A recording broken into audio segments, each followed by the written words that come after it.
اللہ تعالیٰ نے دو ہستیوں کا انتخاب فرمایا، ایک ہستی آسمانوں سے، ایک ہستی زمین سے۔ زمین والوں بولو، ایک ہستی آسمانوں سے، ایک ہستی زمین سے۔ وہ کیسے؟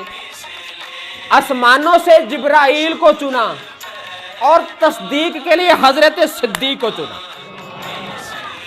جبریل نے کہا مولا حکم، اے جبریل جاؤ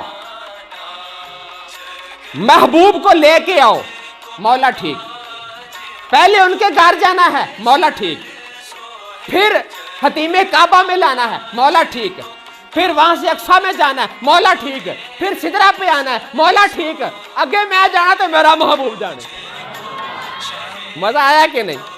واپسی پر جب میرے مصطفیٰ پلٹ کر واپس آئے، سبھی نے انکار کر دیا، سبھی نے انکار کر دیا۔ صرف ایک بندہ تھا جس نے بغیر سوچے سمجھے یہ جملہ بولا، محبوبہ اگر تسی کہندے ہو کہ میں ویکھ کے آیا ہوں، ابوبکر ماندا کہ میرا محبوب سچ کہتا ہے۔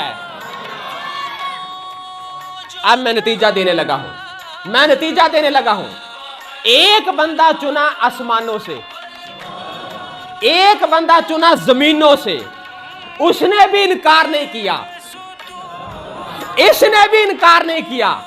معاملہ کیونکہ محبوب خدا کا تھا، اس نے بھی مان لیا، اس نے بھی مان لیا، تو اللہ تعالیٰ نے دونوں کو درجہ کیا دیا۔ میرے پیارے لوگوں، میرے بھائیوں اور میری بہنوں، سنا توجہ کے ساتھ، جس نے محبوب کو مان لیا، اللہ تعالیٰ نے فرشتوں میں پہلا نمبر جبریل کو دے دیا، صحابہ میں ابوبکر صدیق کو عطا فرما دیا۔